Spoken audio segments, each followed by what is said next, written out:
Hello everyone, this is Mike Lindell, the CEO of MyPillow.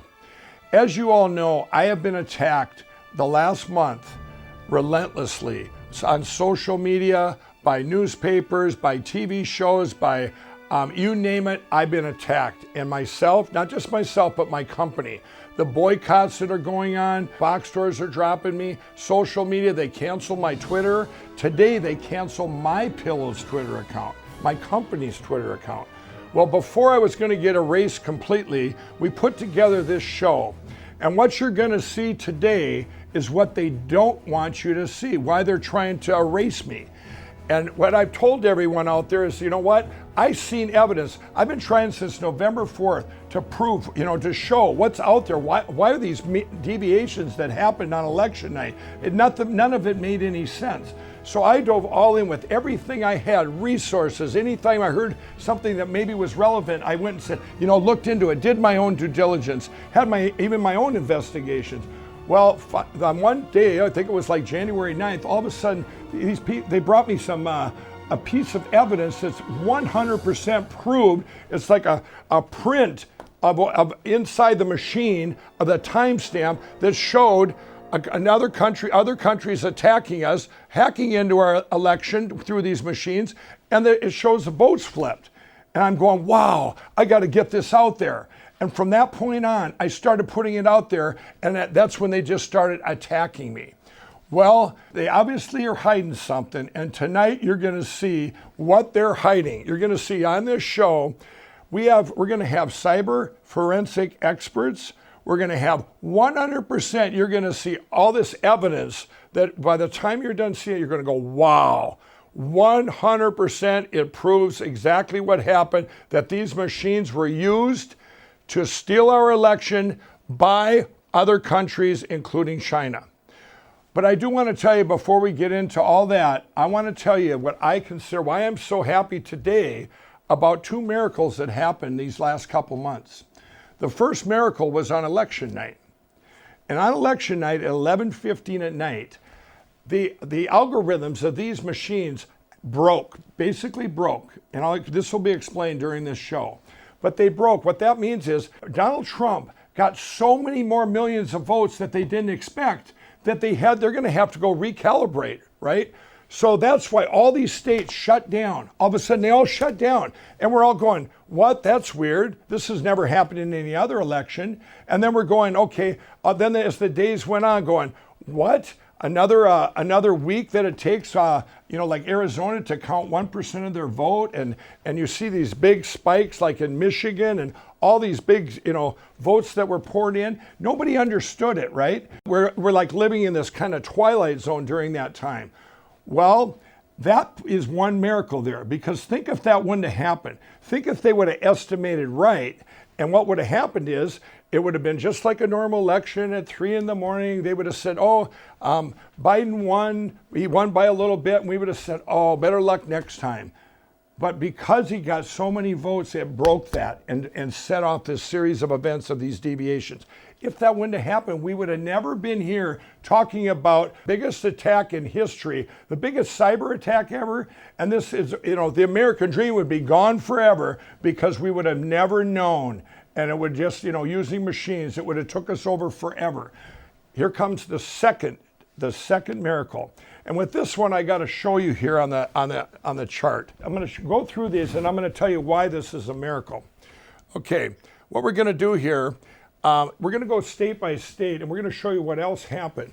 So here's Arizona.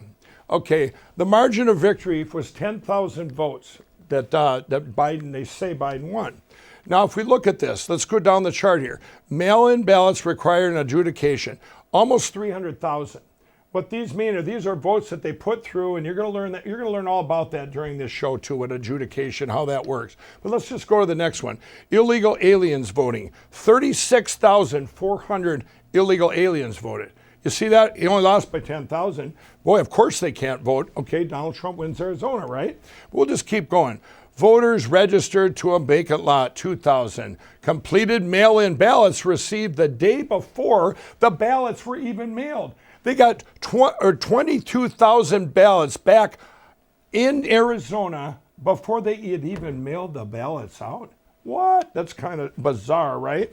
Okay, keep going. Down here, Maricopa County electronic adjudicated ballots, 103,000. Votes loaded before opening of polls. So the votes were even loaded. They were already in there before the polls even opened, 50,000. Okay, you see all that. Let's go to the next state here. I'm going to skip Georgia and come back to it. Let's go to Michigan. Michigan, dead voters, 17,367. And this is Michigan is kind of its own. We're going to talk about Michigan. It's very different than the other states, what went on there. So it's all grouped together, 615,000 votes that are just in question. And we're going to skip that part, okay? Let's go to the next one here, Nevada. Okay, here's Nevada. Illegal aliens that voted in this election, 4,000. Mail-in or absentee ballots for voters that were known to have voted in other states, 15,000. Clark County used signature verification, 1/2 the image quality that was suggested by the manufacturer, and to check the mail-in ballot signatures, 130,000. We'll just skip through that. Raffle tickets that they were incentivized, 500. Here we go. Here's a big one. Dead people who voted, 1,506. Non-Nevadans who voted in Nevada. They don't even live in Nevada. 19,218. Voters who double voted, 42,284. Okay, as you can see, they add up to over 200,000. Donald Trump lost by 34,000 votes. Okay, let's go to the next one, Pennsylvania. Mail-in votes that counted without a Republican observer. We all heard that stuff. It's well over 600,000. Mail-in ballots, 68. Here's another one too. We could almost you're going to hear a lot about this during this thing, but let's go down. Poll workers that voted with various errors in the bins. This is the one where you heard the fake ballots that were driven from New York to Pennsylvania. You'll hear a little about that in the show too. But we're going to go by Pennsylvania. You can all see it adds up to 866,000. Donald Trump lost by 68,000. And there'll be a point to all this I'm getting to. Okay, here's Wisconsin. Wisconsin, surge of identity combined voters in 2020. That would take a while to explain, but there was 130,000. U.S. Postal Service backdated ballots, 100,000. Okay, that's incredible if you actually look into it. The mail-in ballots entering the tabulation price under the guise of absentee ballots in clear violation of state law, 170,000. Okay, the margin of victory for Biden was 20,000 votes. Now we're going to go back to Georgia. Okay, everyone knows the president called the Secretary of State in Georgia, and on that call, he said he was listing these to the Secretary of State. He said, okay, you have felons with incomplete sentences that voted and cast their vote, 2,560. Underage children that registered to vote and illegally voted, 66,247. Unregistered voters who voted, 2,423. Registered voters who voted in another state after their Georgia registration date, 4,926. Voters who voted in Georgia and also voted in another state, 395.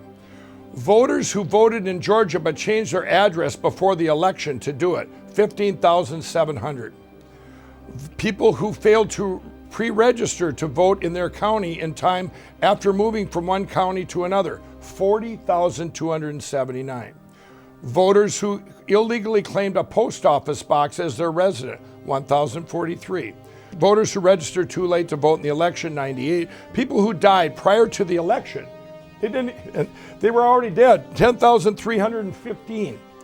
Okay, ballots with no chain of custody. We'll probably talk a little bit about that in this show too, 600,000. And here's what the president said to the Secretary of State in Georgia. Can you just give us, why don't you just give us your date? It's only 10, he only lost by 11,730 votes. He said, how about you just give us your underage that voted and your dead people, and we win. It didn't make sense. You say, how about this? This line here, this people who failed to register, 40,000. Can you just give us them? He said, he named the columns, and you know what the Secretary of State of Georgia said? Those numbers are wrong. And the president said, well, who gave us the numbers? He asked his guy, and that guy said, we got them from the Secretary of State's office. And the president said to the Secretary of State, well, when can we get the right numbers? And the other guy said, sir, we've been trying to get him from the Secretary of State for almost 2 months. And the point being here, now here comes the point I'm making. This is all the second miracle of the election. Every one of these states should have been, and 2 plus 2 is 4, right? You should say, okay, you can't count dead people, you can't count underage people. Every one of these states, Donald Trump wins. If the electors would have done their job, the legislators, if the governors wouldn't have said, hey, it's good, all these things that happened, all these anomalies that happened, it would never happened before, but much less one state, they all say that, hey, we're going to go ahead and use this stuff, and we're going to declare Joe Biden the winner. But here's the big thing, the big miracle. If they would have done that, and said, you know what, we can't count these, Mr. Trump wins, Donald Trump wins, okay, then we wouldn't be where we're at right now. Because the biggest thing against humanity and our country is this attack through these machines.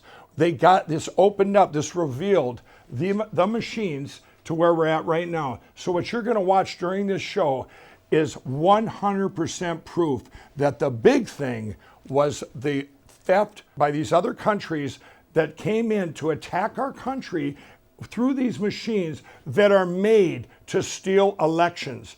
Every election going forward in history, if these things would have happened, these two, and we would have never known, every single vote you would have ever made wouldn't have mattered. Somebody else would have made that vote. And we've all seen in this past month, you think it wasn't communists coming in and taking this over with people here. This is an attack not only on those other countries with communism, but they had domestic traitors right here in our country. Whatever's going on right now, we're seeing it. They're suppressing cancel culture. They're trying to cancel us all out. I just seen churches, the Christian churches, they're being attacked right now. People on social media, anyone that speaks up, they're going, you can't say that, you're gone. It's like right now they're doing whack-a-mole because they knew they were so close that we would never know in history what happened. But guess what? Now we do know, and you're all going to know. And when you watch this and you get through it, at the end, I'm going to tell you what you can all do. And we're going to start our show right now, and you guys are going to be absolutely amazed.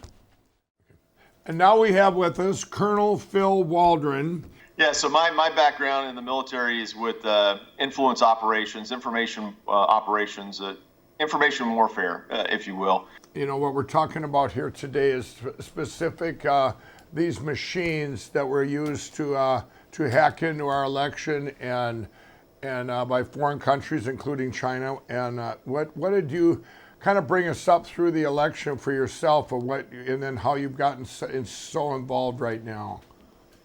Yeah, we began looking, working with our partners in Dallas at Allied Security Operations Group, with doing some analysis on the data that they had, looking at not only Dominion, but ES&S and HART, several of the other electronic voting management systems. And we saw a lot of similarities and vulnerabilities in the systems that would be easily influenceable or easily interdicted. And again, as an information warfare officer, that's what I did. I looked for vulnerabilities and ways to attack systems to create a strategic advantage for U.S. friendly forces. And so when we started seeing the vulnerabilities and all the different ways that you could interdict these electronic voting systems, it became apparent that we had a problem for the November 3rd election. And that prompted us to spend a lot of time working with Russ Ramsland, getting a lot of the historical data, the knowledge. We started working on our own, really doing a lot of connecting the money exercises, doing basic investigative research. And then I brought in our local DHS team here in Texas, both the Intelligence and Assessments Division, which collects intelligence for the Department of Homeland Security, mm-hmm. and the CISA, our local CISA rep. And we spent quite a bit of time giving them an introduction to what we saw and the vulnerabilities and the ways that these systems could be interdicted to change election outcomes at the machine level, the server level, fraud at the local level, which is required to induce the illegitimate ballots, Right. Then you've got the machine level, which is kind of what you were talking about, the algorithms that are directly input into the tabulators, and we have evidence of that in Ware County, Georgia, that X amount of ballots went through, and they basically stole 13% of the vote from President Trump and put that 13% of the vote into the category for former Vice President Biden, which made a 26% shift in the vote. And so when you look at the machine level, the machine for Dominion or ES&S, there are so many vulnerabilities in the systems. There are so many fundamental cybersecurity practices that are not enabled that it basically allows anybody who has some technical ability and the want to go and influence our elections. Wow. And sort of that strategic level is foreign intelligence services, and we've got pretty much documented of Communist Chinese Party ownership of the private equity firm whose board controls Dominion. We've got Chinese communists, the president of the Chinese Communist Bank, who is a board of directors member of the private equity firm that owns Dominion. Wow. And then if you look at the testing company, the only company that has the access to the code and the testing for Dominion is in Shenzhen, China. It's a Communist Chinese Party company. The U.S. government, the state governments, the county governments, they don't have access to Dominion code. But I think it's kind of unique that a Chinese company that's run by the CCP does have access to the code. And that's why we started seeing at that strategic level, or that third tier of election manipulation, a lot of movements of votes, direct access to Pennsylvania voting precincts, county tabulation centers, Wisconsin, Michigan, Nevada, Arizona, Georgia, all of that coming in directly from foreign countries, China being the predominant one, and through Pakistani ISI proxies. Did you find it very frustrating not being able to get all this information out to the public? Yeah, it's very frustrating. The fact that everyone says that, well, there was all these court cases and all the court cases were lost. Well, that's a lie. I mean, we've got statistics on how many court cases were open, how many were dismissed for standing or procedural. But there's only, to my knowledge, 2 cases, one in Michigan and one in Georgia, where evidence has been heard, and those cases are progressing forward. The Senate in Arizona has heard and seen preliminary evidence, and they've issued a subpoena, and they're pressing forward with a full forensic audit in Arizona, and that could be forthcoming as early as this coming week. Right. So it is complex, and it's hard for people to understand. And if it's hard to understand, people just dismiss it as right. Conspiracy theory, right. Where it's cyber warfare and unconventional asymmetric warfare conducted by a peer threat nation state against the United States government critical infrastructure. The whole country seen when they shut everything down at night that was a deviation. You probably expected this, right? We were watching. We found the foreign servers in Barcelona and the UK and in Frankfurt. We'd seen several, the one in Toronto, obviously, with Dominion. So 100% proof that the servers are overseas in other people's countries for our election? Yes, we were mapping out the servers before the elections. We identified the Seidel server in Frankfurt down to the street address. Frankfurt has, I think it's either the largest or one of the world's largest server nodes, a cyber node, a communications node. It's called DE for Germany, DE-NIX. Right. And there were several folks watching the traffic and the volume of traffic that night, and they noticed a significant spike in traffic that night just due to the volume of information going through. And one of the reasons that they said that the traffic was going up was due to the U.S. elections. In your opinion, this is an attack by other countries, of foreign countries, is what you're saying then? I believe, from what I've seen in the witnesses that I've talked to, that this is a coup that definitely involved elements inside our own country and inside our own federal government. definitely part of a coup that was aided and abetted by a foreign threat nation state, a peer enemy nation state, Right. China. Do you believe that this attack from other countries could not have happened without people here, domestic traders, basically? Yeah, I believe that. Again, we have affidavits of CIA and State Department personnel out of the Italian embassy participating in this coup. We have a name, email, and phone number of a senior DOJ official from a U.S. attorney that said that this individual was shutting down any DOJ or FBI investigation into any election-related investigation, and trying to shut down judicial cases, court cases. So from inside our own DOJ, people were shutting down active investigations. You wonder why, Mr. Barr didn't find or see any evidence of widespread election fraud. Is because the FBI never did anything other than to impede investigations into election fraud. The FBI went to question the truck drivers who delivered ballots and created affidavits. They were harassing, the Americans, the patriotic Americans who were whistleblowers, right, and prosecuting them. Like you mentioned something earlier is the machines, ES&S and Dominion machines. If you look at, military planning factors, they're critical capabilities. A capability is what you have to execute your mission, or the enemy has to execute its mission successfully. So a critical capability for any of this to happen are the inherent vulnerabilities that were built into ES&S and Dominion software, which is, we've proven through our work that this is all related directly back to the Smartmatic, SGO Smartmatic software core. Wow. And they definitely have financial gains to financial reasons based on some of the other investments that they've made, right, especially if they, looking down the road, if they make billions and billions of dollars, the board of SGO Smartmatic, because they own an air purification company. So just think about it. If you get to pick an administration that is favorable to your company, say they pass a Green New Deal, and you're going to make billions and billions of dollars off of government mandated air purification systems and public buildings and apartment buildings and industrial complexes, you would spend quite a bit of money on the front side to make sure the election was done. The same thing with China.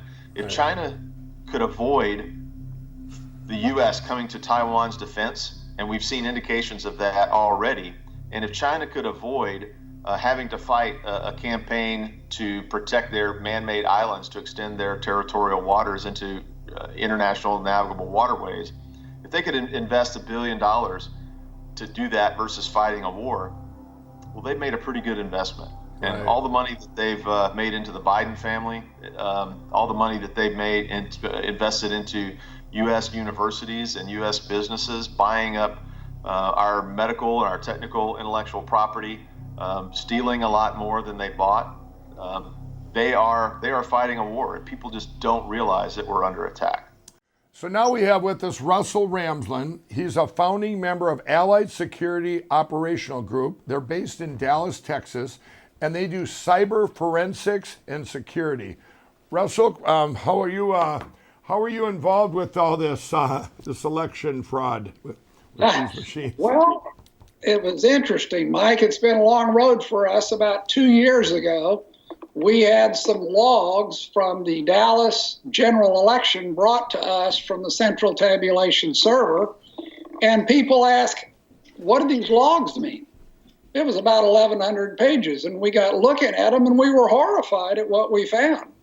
Because what we found was that people were getting into the system and they were changing the votes. They were erasing databases, they were reloading them, and it was coming from remote locations. And our guys were going, this can't be. Now this is in 2018 so these guys came to you with these, and these were voting machines, and were they Dominion machines? No. We use ES&S in Dallas, not Dominion. So are they similar machines? Yes, yeah, it's very similar stuff. Most of these voting companies all have similar DNA in Okay. their original Okay, software. but what you've seen was very, it horrified you. Yeah, it did, Okay. because clearly somebody was playing with the election. Wow. So we tried to get the authorities alerted. We brought in a DOJ prosecutor that ran the cyber group in North Texas, and she was horrified at what we showed her. And she asked us to put it together and eventually submit it to the FBI, and we did that, and they did nothing. So we continued to investigate, and the more we found, the more horrifying it got. Now, this all was still coming out of Dallas. We tried to get senators to look at this, and we tried to get state officials to look at this, but we continued to work on it on our own. We had no client at all. And eventually, we did get 7 members of the Freedom Caucus this last July to take a 2-hour briefing without staff. And what they saw was absolute proof that this electronic voting system that we have is completely compromised. It can be completely manipulated. And they were horrified. We've all heard that Texas denied these machines. Well, Texas denied Dominion, but Texas uses other voting machines. We use HART, and we use ES&S in Texas. Right. Same. So why? Same. So why would Texas? They denied these Dominion ones, and in your opinion, so they must have looked at them and said, "There's something there we don't like." But then they over here with Smartmatic and these other ones, they were okay with that. Why? What would be your opinion of why one they would deny one machine that because they're afraid of election fraud, and over here they accepted that one? I think that it sometimes has more to do with politics and influence, who gets through and who doesn't, than necessarily the machines. Okay. So we finally ended up with some investigators with Ron Johnson's Department of Homeland Security Oversight Group, and they were horrified at what we showed them, and they tried to get CISA, which is the Cyber Intelligence Security Administration inside the DHS. They tried to get CISA to take a look. CISA would not take the briefing. They couldn't be less interested. So we didn't quite know what to do. We were beginning to find some media people who wanted to start talking about this, and they became appalled.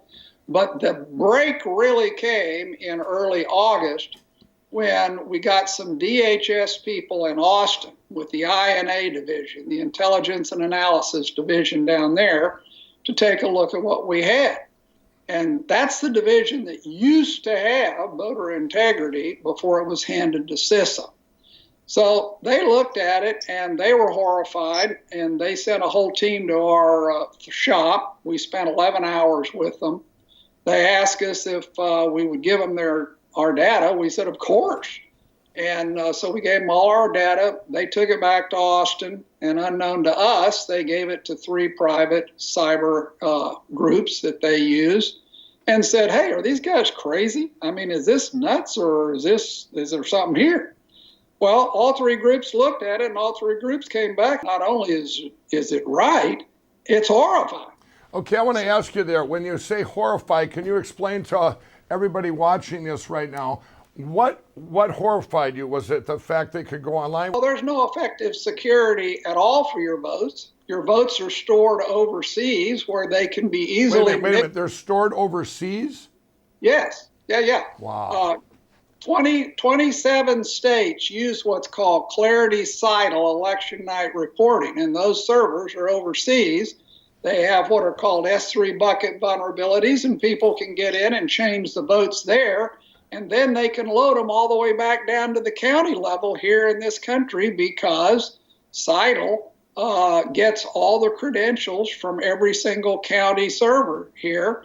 And so they can get into every single county server and change the votes here from overseas.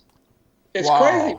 So everything that everybody's been talking about out there that they've tried to suppress, saying that we heard that machines weren't even online. And you're saying that 27 states use this, and the servers are overseas, so these can go over there and they can change the vote to anything they want and send it back cyberly, by cyber. Correct. Wow. So they became, the DHS people in Austin realized what we were telling them was correct. They became horrified, and they began to try to have a series of classified briefings within their own group in order to push this up the chain. And they got about 1 or 2 levels up, and then they met a solid wall of resistance that basically said, leave it alone, don't pursue it. Wow. And what do you think being now we're here telling the facts on the show here, but in your mind, why would they do that? What, this is just subjectively, why would they do that in your mind? I don't know, Mike. You can't explain it. I mean, this is okay. So take us from there. So this is like what approximately when was that when it got stopped? That was September. Wow. Getting close to the election. Okay. Close to the election. So what actually happened in this election, this stolen election, we already knew was going to happen. We already had seen it. We knew it was all possible. We knew it was all out there. Now, we didn't know how many foreign servers. Before, we weren't seeing very many foreign servers come in and change votes. But in this election, of course, we saw thousands from all over the world. You've seen thousands. All right, you've seen all these hacks. Have you actually seen that with your own eyes? We have seen the data that is Right. supposedly representative of that. So the election goes down. You knew it was going to happen. Is it exactly what you thought was going to happen? Yeah, we thought it was going to happen on 3 levels. We thought there would be massive local cheating. We thought there would be cheating through the actual voting companies themselves, whether it's them or someone else manipulating them. And we thought that there would be cheating from votes being injected from overseas. And that's exactly what we saw happen. Wow. And we developed tons of absolute proof on this, but no court case was ever allowed it to be presented. So that sort of gave fodder to this media myth that it didn't exist. But it does exist. It's out there. It's unbelievable. It's massive. Wow, did everybody hear that, what Russell's saying here? This is what everyone says. Well, there was no evidence. So you're saying no judges would look at the evidence. Is that correct? That's correct. Okay. And now we don't know why.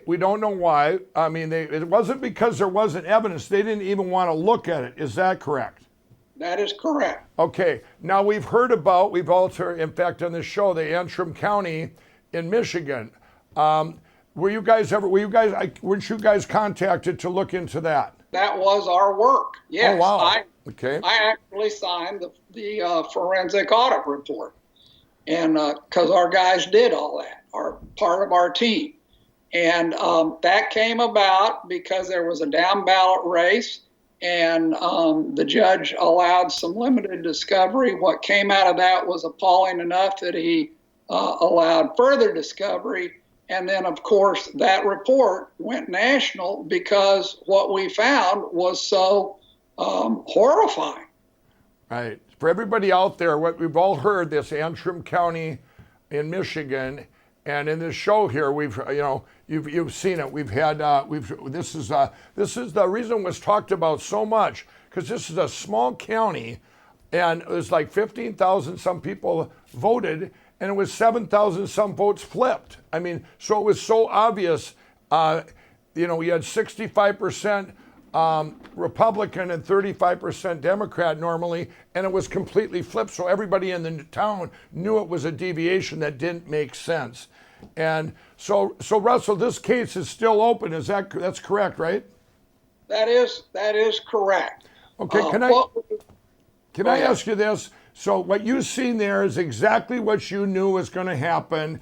And now, were you able to look at other places? What was different about Antrim County?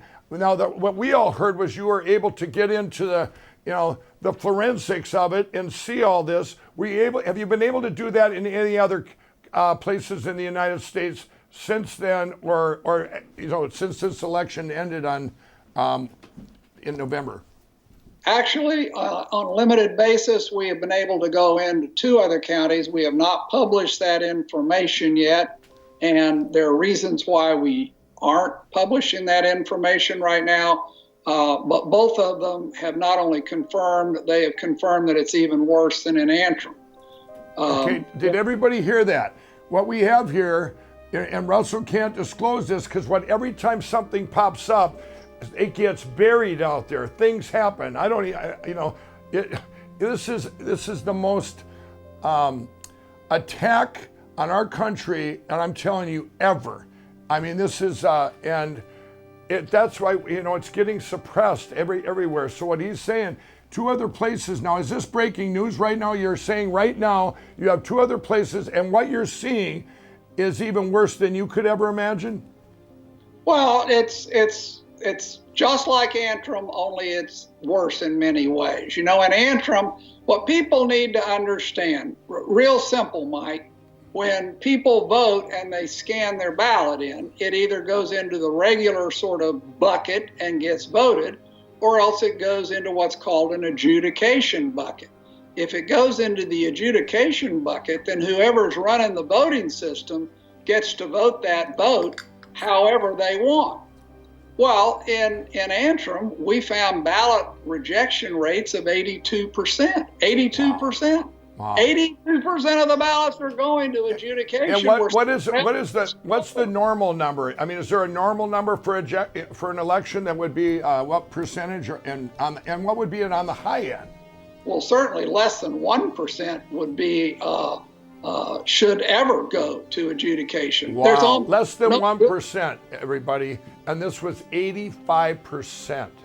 Yes, well, and in Fulton County, the Fulton County people themselves admitted to a 93.6% adjudication rate in some cases. That means the entire election was decided by the people that ran the system, not by the voters. And now, what you're talking about there isn't. This is another way these machines can you can cheat through the front or cheat there, but this does not count what you're talking about earlier, the cyber forensics where that goes overseas to these servers that are all based over there, correct? That does not, that's a different issue altogether. Right. So both of them involve the machines, everybody. One we've talked about in this show is here. But the cyber one is what you just heard from Russell, which he said earlier. This is all the attack by the other countries that hacked in, which we're going to show you that proof now that Russell doesn't even know that we have, that's going to show who did it, the time they did it, the computer they did it off at, everything. If we would have never found out, or this would never have gotten what we're going to get to now, what would the future have looked like in elections? Well, I mean, we're basically approaching Venezuela, where it doesn't matter who votes. Matter. Right. Somebody else picks our people for them, so why vote, right? I mean, that's the way it would have been. Machines that go online, and it's not, now, you said earlier, it's not just Dominion, it's all the machines that were used in this election. Is that what you would say? Yes, that's absolutely a fair statement. And let me tell you a little bit about that. For these people that say it's not online, we have videos of workers with poll books who are swiping left on their poll book and bringing up Netflix and getting a movie and watching it on their poll book. How does that happen if it's not connected to the internet? Right, right. We have affidavits of a election judge who showed up at her precinct, found to her horror they had loaded the wrong precinct in her equipment, called her voting company, and her voting company put her on hold, and the help desk from another state called in, and in 10 minutes somehow reloaded her poll books from another state with the correct precinct. How does that happen if it's not connected to the internet? I know they were all online, but is it illegal for them to be online? Well, it depends. Some places, yes, some places, no. I mean, the assurance is that you can trust the voting system because they're not online, but they are most clearly online. I got you. Now, here's one you don't know. we ran through a different group here, a little operation in Dallas during this last election. And let me describe the operation so you'll understand the magnitude of what I'm telling you. What we did is every day we just took the information on the voter records of the people who voted that day in Dallas. Dallas posts them online. So you get a big, big, long record of this voter. You don't see how he voted, but you see everything else: name, where he lives, when he asked for a ballot, where he voted, his residence address, on and on and on. And all of those, as you know, are comprised of zeros and ones. That's how computers work. So all we did is we would add up all the zeros and ones in that voter record and store it. And then we would watch what would happen to that voter record as we worked our way through early voting. Mike, we saw 57,000 votes get their voter records changed during early election alone in Dallas, Texas. Wow. We saw a 10-block long street in Dallas, Texas get every single vote wiped out and then subsequently replaced one at a time with clearly something changed, because the hash, in other words, its record of the zeros and ones had been changed. And so we know it was tampered with. Wow. I mean, it's unbelievable. Was it nationwide that this happened? Yes. Okay. And you've seen the cyber forensics that should show that. We will show that too. But I just want to ask you, why, why didn't they set these machines then to win Texas too? I mean, or do you, what would be your opinion on that, of why they didn't set them high enough to win Texas too? Well, there had been a certain amount of concern raised in Texas as a result of our 2018 work. Pete Sessions actually filed a complaint in Texas and published a paper on it because his race got stolen. And so they were very well aware that Texas was going to come under some scrutiny that other places probably were not. Right. And there was also a huge operation down in Houston where a vote scamming scheme for over 700,000 votes was exposed. And so there was a lot going on in Texas, and I think it made them a little skittish to operate as brazenly here as so they did. They might have backed off a little, but you just said something there. So you're telling me that they controlled all the down tickets too if they decided that they wanted to flip a senator or a congressman or whatever. Is that correct? No doubt. Absolutely. So Russell, could you speak specifically to the malware? Sure. There is a company out of Barcelona, Spain called Seidel, and it owns a company called Clarity Election Night Reporting.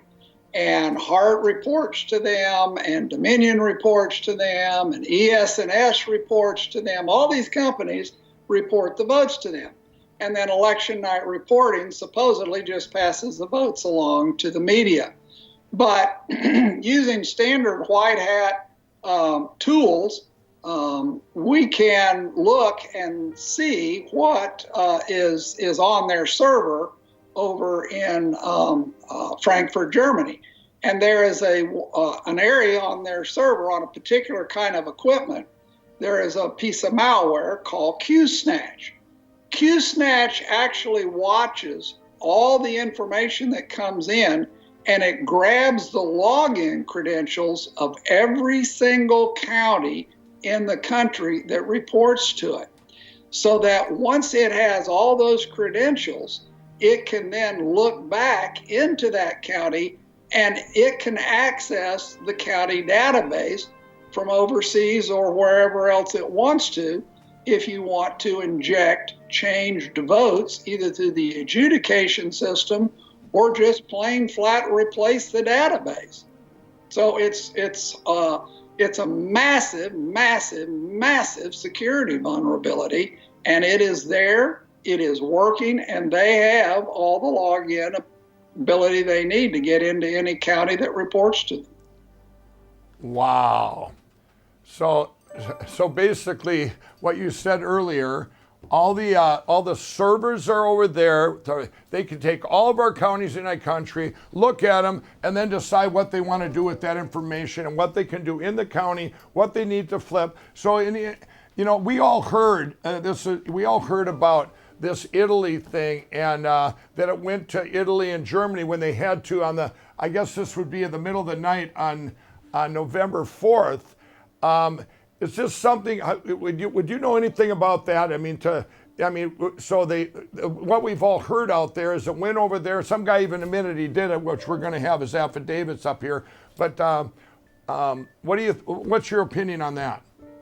Well, our opinion on that was that it should have been investigated because it is very consistent with what we do see happening. But it was not investigated. Apparently, the Department of Justice did not investigate. You got the usual, it's been debunked. Well, who debunked it? When did they debunk it? How did they debunk it? There was no investigation by anyone of that information, and there should have been, because it is entirely consistent. I don't know if it's true, but it's entirely consistent with everything we have seen in terms of capabilities. Bill Barr comes out and said, there's no evidence. What would be your opinion? Why people would keep pushing this down and not wanting to know?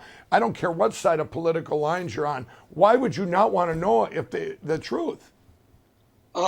That has been a constant haunting question to everyone on our team. I think it's a combination of things. I think some people are truly, completely, totally corrupt. I suspect that at the bottom of this, you might find that our government has been changing votes in other countries for years, and they don't really want it revealed, certain parts of our government. I think that there are people that don't want to look. They're afraid to look. I think there are probably people who are compromised and have been told to stay out of it. Right. I think that it's a variety. It's not one simple little reason. Right, and that's what I wanted people to hear, because I hear it all the time. People are going, you know what? Bill Barr said this, and none of the judges accepted it, and you hear all this. And we can't explain all that because it's probably multiple things, like Russell says there, and that's my opinion too. It could be anywhere up to a dozen things, who knows? But it doesn't matter. All that doesn't matter, because now the truth is told today, and it's all coming out, and everybody, I really believe what's going to happen once everybody sees now this is finally you're going to have people that aren't afraid to speak out, because it's too late to close the gate. The cows are out of the barn. Everybody's going to know about it, and they're going to want to know more and more. So, well, Mike, the real thing is, I think pretty soon the question's going to start to turn around, and people are going to go, wait a minute, what is everyone so afraid of? Right. Why are they going to such incredible lengths to say there's nothing here when there clearly is something here? Well, right. This is almost like, you and I remember Enron. This is almost like Enron. Would we all be saying, oh, no, we don't want to investigate Enron. No one should look into Enron. No, Enron shouldn't have to tell you how they spend your money. You just keep giving them your 401k money. Right. No, that's not how it works. Right. And that's not how our voting system should work either. So now we have with us Dr. Shiva. He has 4 MIT degrees. He's an expert in system science and pattern analysis. And I met him 4 weeks ago, because I don't want him out there going, well, Mike, why didn't you bring this to us before? Well, I just met Dr. Shiva 4 weeks ago, and he's going to tell you, he actually ran for Senate, and he knows all about these machines now. And we're going to hear some of the stuff that I found out and went, wow, this is absolutely validates this election fraud with these machines. So yeah, thanks, Mike. I'm glad we connected. Yeah. It's an interesting opportunity for me, Mike, because it's rare that a guy who's a scientist, an engineer, an MIT guy even runs for office. Right. And then it's even more rare that you come across something you never think occurs in the United States. I grew up in India and third world countries. We talk about election fraud. When I was running in Massachusetts in 2020, we had 3,000 volunteers on the ground, 20,000 bumper stickers, 10,000 lawn signs. billboard ads, radio, TV, network. We were everywhere. The GOP establishment, who doesn't want a bottoms-up guy like me, who hated Trump, ran a no-name out there, who no real lawn signs, no bumper stickers, no organization, nothing. And we knew on election night, which was a Republican primary, September 1st, 2020, the word landslide is what we heard everywhere. We knew that you were going to win by landslide. Oh yeah, yeah. I mean, it was obvious. I mean, we worked. I mean, and I think you said unless there was election fraud. But yeah. But you probably thought that's just, you know, maybe someone put yeah. down two ballots. One of my close friends said, Shiva, we're going to win this unless there's election fraud, and I just thought this is just some fringe stuff, right? Right. But so you weren't thinking about machines. I wasn't thinking about machines because I didn't know that. You know, from creating email and all these systems, I know the power of machines. Right. Oh, by the way, yeah, he created emails, right? I did. I created email as a creator of email. I just want to tell you, the guy's a genius. So what you're going to hear here, this is what I did my due diligence on. This is just one guy going, okay, is this real or is this not? And believe me, it's real. Yeah, I mean, so I have a lot of history, not only in pattern analysis, system science, right. but I build large-scale computer systems. The stuff I've used has been used by the Senate, has been used by the largest Fortune 1000 companies in the world. So I know how you move from paper-based systems and electronic systems, and I know the power of electronic systems. When you put some process that's in electronic form, a single individual has immense amounts of power. So that's a background. But on September 1st, 2020, what we saw was we knew we'd won on a landslide. Right. And there we are with our big party set up, and we see the results coming in. Now in Massachusetts, we saw in Franklin County, which is 80 to 90% hand-counted paper ballots, no machines, I win by 10%. And in every other county, Mike, 60-40, 60-40, 60-40, 60-40. That you lost by? I lost by. The exact percentage? Exact percentage by a guy who was in a black county, this guy wins. In a white county, he wins. In a Hispanic county, the guy was nowhere. By the same percentage. But by the same percentage. That's not only a deviation, but it's an anomaly. It's an anomaly. Do you think that's impossible, or you're like me? Well, it's highly, to be from a scientific standpoint, you would say it's highly unlikely. And that began my journey to start really saying, wow, election fraud could take place in America. So I started reading up everything I could. By September 9th, 8 days later, I found out something interesting. I found out that these electronic voting machines, remember there's two ways you can vote. One is you vote, you give a paper ballot, and the paper ballot is counted by human beings, two people. That's what occurred in Franklin County.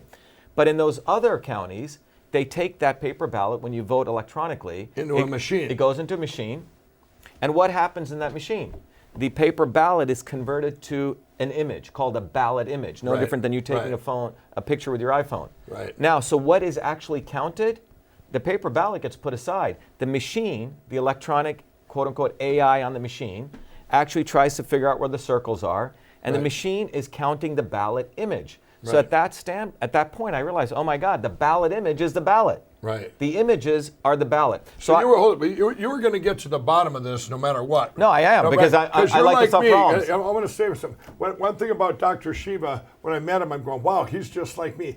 I look at deviations every day. If I see a TV station that normally does 10,000, because I track them all individually, it does 10,000, and all of a sudden one day it did only 2,000.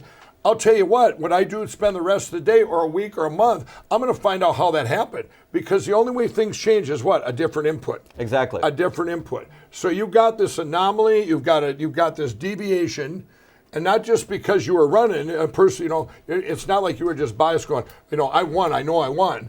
Now you're digging in to find out how this weird mathematical thing exactly. happen. I mean, the scientist engineer kicked in, right? I mean, just like you're a scientist and engineer in a very interesting from a marketing standpoint. And I think we both sort of pursue the same aims. But here, what we found out was that the first thing that gave me a big insight is that ballot images are being created, and then I also found out by federal law in 1974 they passed a law for federal elections. Those ballot images must be saved. So that was one piece of the puzzle, okay? The other piece of the puzzle was I found out that the voting machines, as early as 2002, have a feature in there called a weighted race feature, where it's embedded into the system where you can multiply candidates' votes by a percentage. All right, so what that means is you get 1,000 votes, I get 1,000 votes.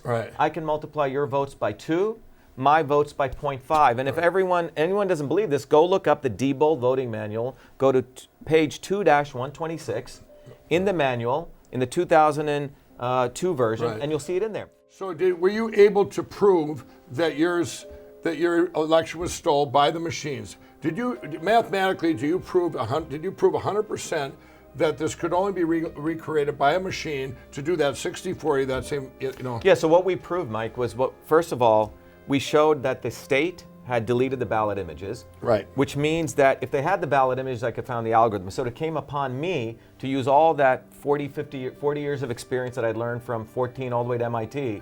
I had to bring all that rocket science to actually look at the data. And what I found out in the data was a very interesting anomaly, which as you said, a deviation in one of the counties called Suffolk County, which is typically highly Democrat. Right. So we were able to see these interesting numbers up, down, up, down, up, down. Right. Essentially, imagine going to a casino. Every time you roll twice the number of odd as you get even, okay? Right, it's right. unlikely, it should be It's 50-50. right. And in fact, when we did the numbers, that pattern could only occur 1 in 100,000. We sued the state on this, and the judge did not dismiss our case. it's still open. It's still, not only it's open, but we survived dismissal. And the other thing was, we also showed that when I put this out on Twitter and said, look, the Secretary of State deleted ballot images, Twitter didn't do anything to me, but the Secretary of State contacted Twitter to shut me down, along with the National Association of State Election Directors that came out. Wow. Well, let me stop you right there because I want to say something. Yeah. Did you hear the Twitter thing? All of you in this country and the world know my Twitter was taken down. You know why it was taken down the first time 20-some days ago is because I put up of the new evidence, which Dr. Shiva here, I'm going to tell him in a second, this new evidence that came out shows the timestamp in space of where who did it, what country did it, like China. Well, remember, we have two cases. First, we basically went into court saying the Secretary of State contacted Twitter. That means Twitter takes orders from the government. This is what we showed. Twitter takes orders from the that's government. That's proven. That's 100%. Yes, it came out in 100%, three hours in Secretary of State, testimony. Jack Dorsey. Took orders from the Secretary of State of Massachusetts. This is what happens in countries like China. The government tells the corporations what to do. And in the United States, what came out in our 3 hours of testimony where I represented myself, no one wanted to take the swamp on in Massachusetts. Right. So what came out was we have the Secretary of State's, the election director and the communications officer saying they contacted Twitter to shut me down. Is and that Twitter still obeyed. open? Is that still open? Not only is it open, the judge gave me the restraining order and the case is open. And my other case to decertify, they try to apply a 100, 200-page motion to dismiss, and the judge denied their motion. Wow. And that means, look, MIT's in Massachusetts, right? There's a lot of computer people there. No one has rebutted my mathematical explanation showing that they multiplied my votes by 0.666. So look, 0.666 they multiplied. exactly, and the other guys by 1.2. Everyone hear that? Well, I think one of the things the public needs to understand is federal laws, the Department of Justice is supposed to enforce them. Right. You know, when we found out the ballot images were deleted, we informed the, what's his name, Barr, and the local U.S. attorney, and they've done nothing. Oh. So basically, this is what happens in third world countries, right? You have laws, but nothing's followed. Right. And if that's where we've gotten into, it's a serious problem for this country because Well, it's the a laws series don't mean of problem. anything. You mentioned Barr. I mean, he comes out and says there was no election fraud. You know, and here we have right here. You told him of some, right? I told him of some. And was this before the election, even But this was in October. I October. walked. So this was, yeah. Bill Barr, if you're watching, I mean, what? Why would you say something like that when? Yes, this wasn't just election fraud. This was a historical election fraud. This was coming from a lecture from machines, from these machines of biblical proportions, of historical proportions. And now it's all going to get exposed. And I want the senators, the congressmen, the government, the governors, the legislators, everybody needs to watch this show. And when you do, you know, a lot of you can go, wow, I never knew. And that'll be a lot of excuse for a lot of them because of our mainstream media and all the people. I can't even believe the money spent to suppress this, you know, to suppress it. So when you anything that popped up, boy, they were right on it. Let's destroy them. Right. Let's destroy them. Like, who was the last thing to pop up? Me. When I seen this, I popped up. And how you destroy my platform, because everybody knows I'm out there. They've done everything they could, from bots and trolls to go after my integrity to Twitter. I mean, it's just been a massive attack. But then you know you're right over target, right? It wasn't Twitter acted alone. we found the government Right. Was contacting with it, Twitter. Now, this is a fundamental violation of the First Amendment. Political speech, government speech cannot supersede political speech. So I bet you'll find out that some government official may have likely been involved in contacting Twitter. Oh, in your they're case. big. Oh, yeah. And Well, that's I what know Jack Dorsey was involved. Jack, if you're out there, I mean, you did this to my movie a couple years ago with Unplanned, where they shut Twitter down. Twitter shut that down for 2 hours when it launched. I see. I mean, you look at now. We're getting into a whole segment there where you're talking about how we all know the social media, what they've done. You know, from Mark Zuckerberg and Jack Dorsey. These platforms, the power they have, along with the mainstream media. You know, what did they do when they took over? You talk about third world country. In Nazi Germany, they took over, you know, all your, in any country like that, they'll take over your communication. You know, how are we going to communicate? You're here in one sec, you know, and this is where we're at. But we're going to get this out there. This show is going to be, this is what everybody's been waiting for. And, you know, if I encourage a newscast out there, if you're all these journalists and all you guys that have been calling me, all for 3 weeks now. You never called me before. You're from your CNNs to your New York Times, your Washington Post. All you guys have been calling me nonstop every day because you think you got some kind of making up some dirt or something, or because Dominion, you're saying things about Dominion. I encourage all you, why don't you be a real journalist and take this story and run with it. Be the first one to go, wow, this is real. Maybe you'd become the biggest outlet in the country by doing that. Just because the a real crime scene in America is these computer algorithms. And I'm going to tell you, that is the crime scene. And I'm going to tell you, this is their game too that these machine guys played with like Dominion. They went out there, and a lot of these places, I couldn't even go on the media and talk about these machines because they were threatened. I go on a news talk show, and they go, "We can't talk about that." I was just on one last night. You can't talk about that. Why not?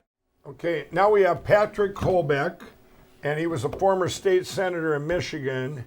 And Patrick, how are you involved with, what brought you here today? Yeah, well, it came from as a result of my decision to be a poll challenger at the Detroit AV Counting Board. And I did a marathon 25-hour shift from to starting on election night around 5 o'clock all the way through the next day. Wow. So we witnessed all the fun. This was in Michigan. Yep. Where at Michigan? What county? At the Detroit AV Counting Board in Wayne County. Well, a little background on me. I mean, when I was a state senator, I was actually the vice chair of the Elections and Government Reform Committee in the Michigan State Senate.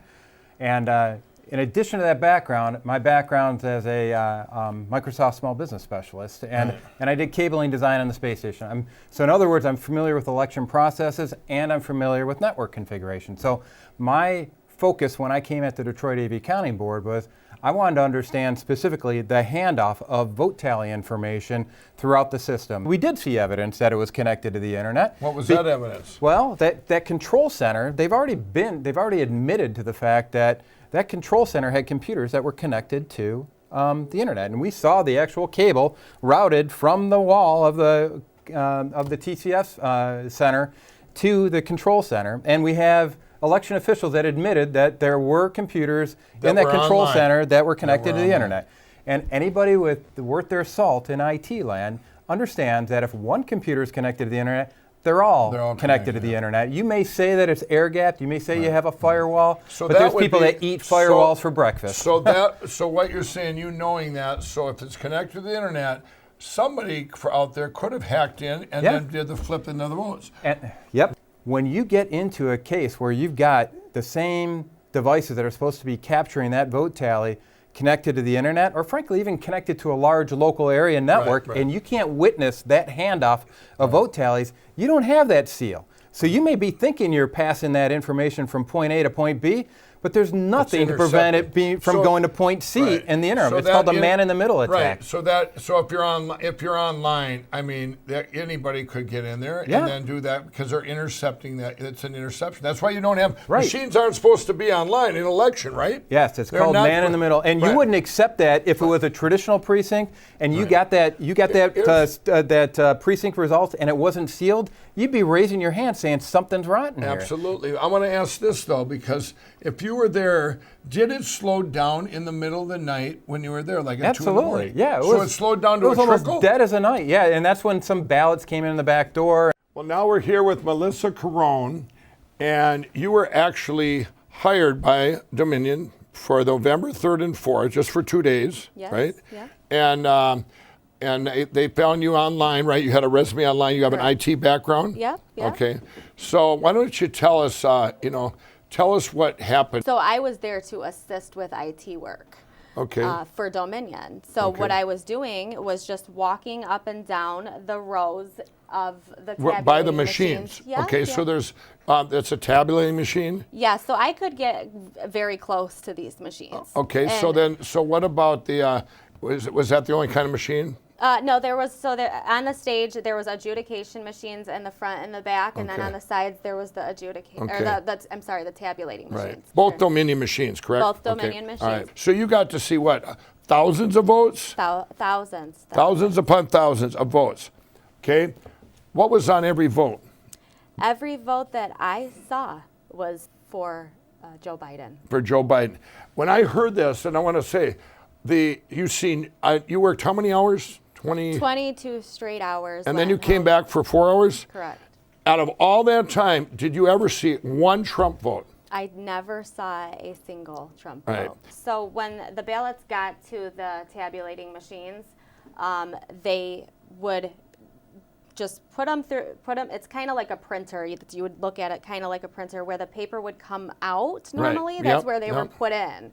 And it would end up as they were tabulated on the top of the machine. Okay? Right, right. So these would jam constantly jam. Right, And right. because these are mail-in ballots, creases, Right, anything right. in them would jam this.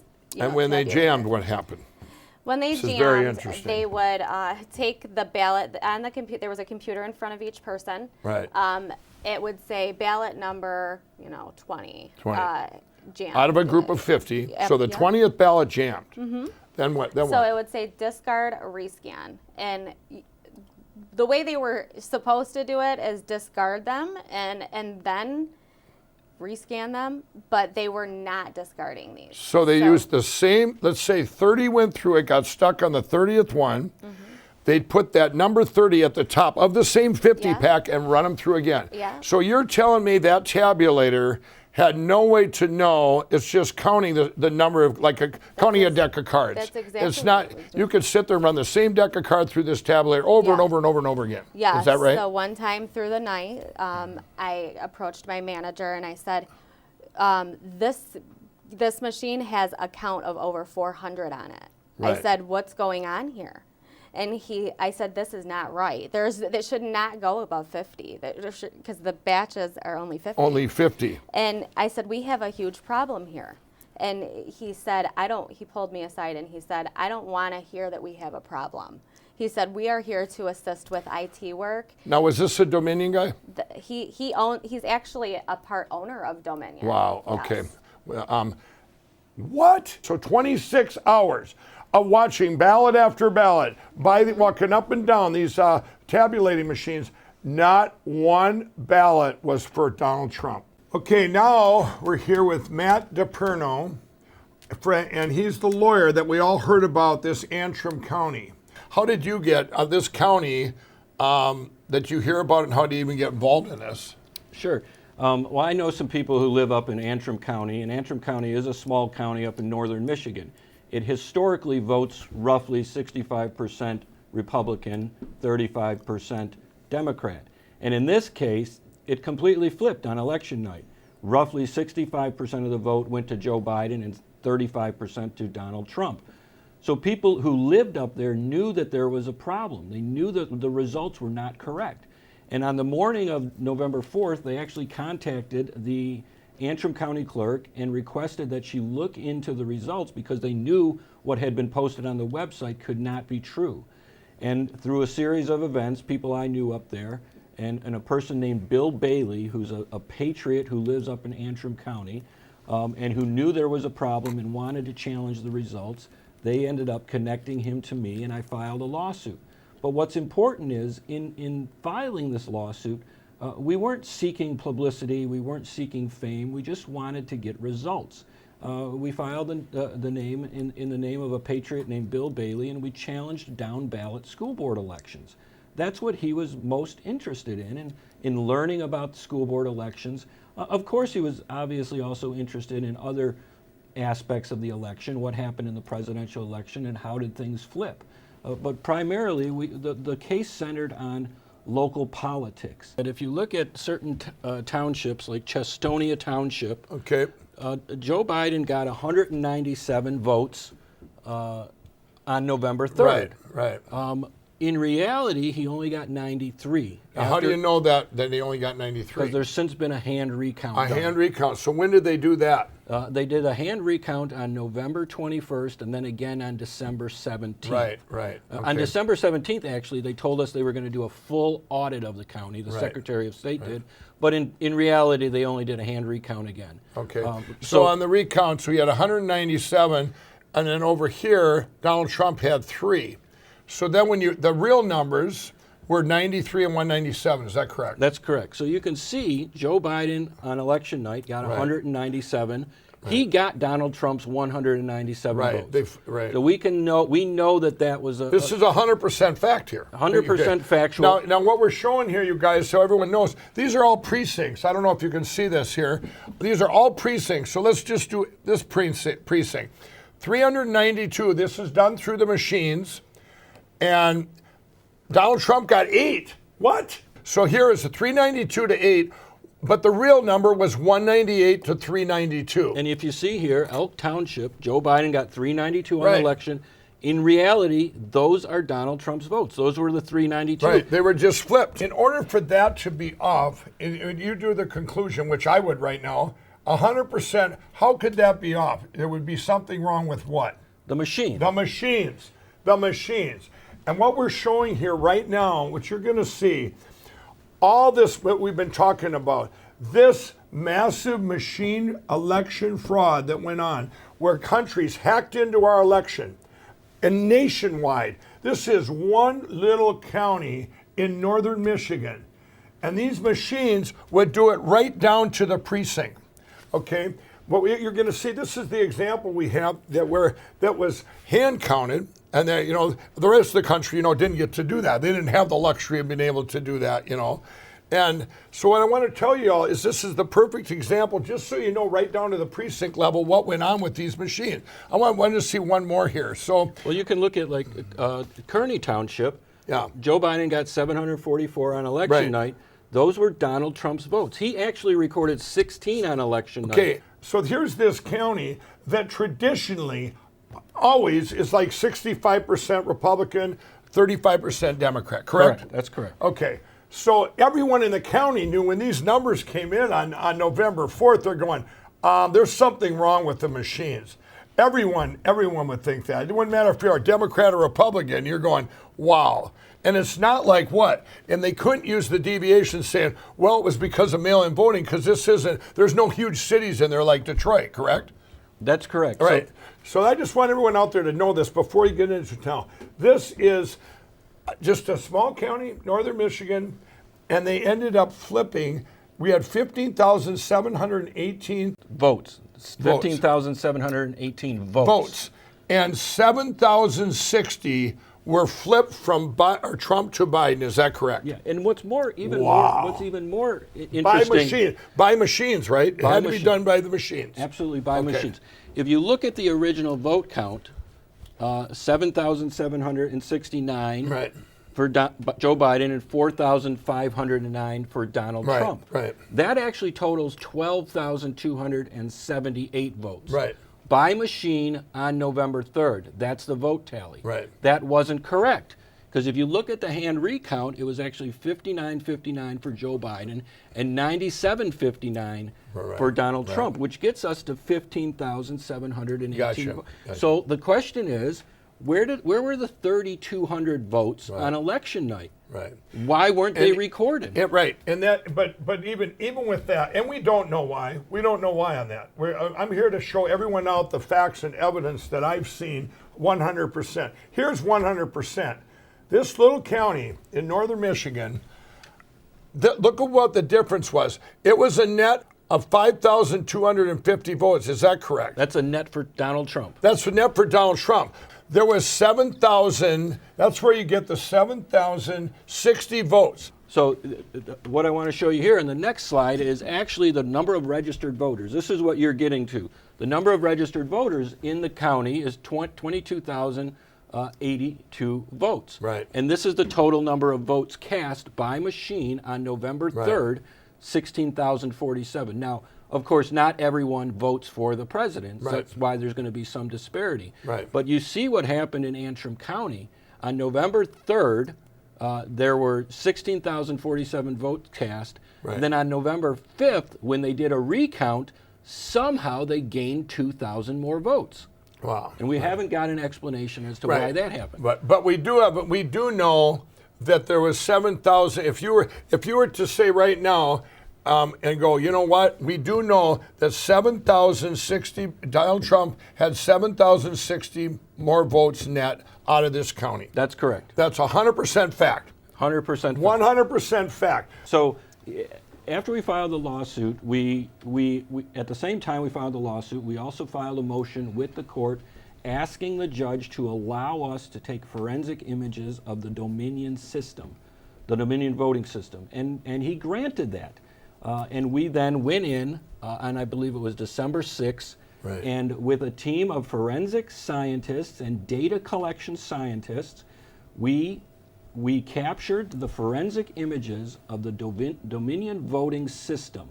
The master tabulator is what we call it, sitting in the county building, along with all of the CF cards, which are the program cards that run the actual software, along with the actual data cards or thumb drives that collect and tally the results in each precinct. We captured the forensic images of all of those items. Okay, I want to say something there. So the people, did you hire these people to do that? Correct. Okay. And you didn't know them before this, right? We didn't know them before, Right. but people got us in contact with forensic experts on these particular machines. That's correct. And so that's, I just want everyone to know that. This wasn't just some, hey, let's grab somebody from the county and look at these machines. These were experts. These are people with real experience analyzing forensic software images. Wow. It can't be overstated enough that these scientists were also data collection experts. And that's important because what we saw in Antrim County is the failure to properly follow procedures in securing the election machines, the tabulation machines, and securely transferring the votes. The chain of custody in this situation was completely tampered with. What we know for certain is that in the Dominion System Manual, the manual tells us exactly how to connect the machines to the internet. The manual tells you how to. Is it easy? It's very easy. Could a guy like me plug it in? I'm certain you could probably figure it out. Wow. But you can. The manual tells you how to connect the machine Right. to the internet. In our case, what we found through the forensic study that was conducted was that on November 4th at 11:03 p.m., system files, adjudication files, and other source system files were deleted from the Dominion system in Antrim County. We know that for a fact. Wow. They were removed. We don't know who removed them or how they gained access to remove them. But Okay, we hold do on. know- We do now. You'll see that later in the show. What we know in our case, we don't know precisely because Antrim County and the Secretary of State have not given us that information. right. But we do know that those files were removed on November 4th at 11:03 What's the p.m. significance of that they're removed? What does that do to you as trying to investigate this? What did that do? Well, number one, I presume, and we've asked the Antrim County prosecutor to investigate whether that was a crime to remove voting information from the system prior to the expiration of a 22-month period, Right. which the items are required to But be when maintained. that's removed, that means it was hard for you to do your audit? That's hard for us to review the forensic images to conclusively understand Right. whether the machine connected to the internet, because in Michigan, at least 38 other counties use the Dominion software. Right. So if this is happening in Antrim County, and it was exposed in Antrim County Right. because of the disparity, because there were only 15,718 votes cast. You wouldn't notice this in a bigger city if it was that low a number. Correct. If Right. you were in Wayne County and Right. 7,060 votes flipped, you wouldn't notice it. My team of forensic scientists worked tirelessly after December 6th, after we collected the forensic images for about a week. They worked very hard to review those images and put together a report. And because of a protective order that was in place in this case, I had to file a motion with the court asking the judge to allow us to release the report that we had prepared. And we did that. We did that on December 14th. The judge granted our request and allowed us to release what's called the Allied Security Operations Group Preliminary Summary, version 2, dated December 13, 2022. Now, is that public? Is that public? It's It out is there. public. Right. So this is stuff that got put out there, and I guarantee you, it was probably put out there. Heck, somebody probably put it on their Twitter, and bang, I'll bet you it was gone. You know, they probably tried to spread. That's just my opinion. I had to throw that in there. Well, I can tell you it's been on my website at depernolaw.com since December 14th, and it has constantly been suppressed for people who try to share the link on Facebook right. or Google or through social media.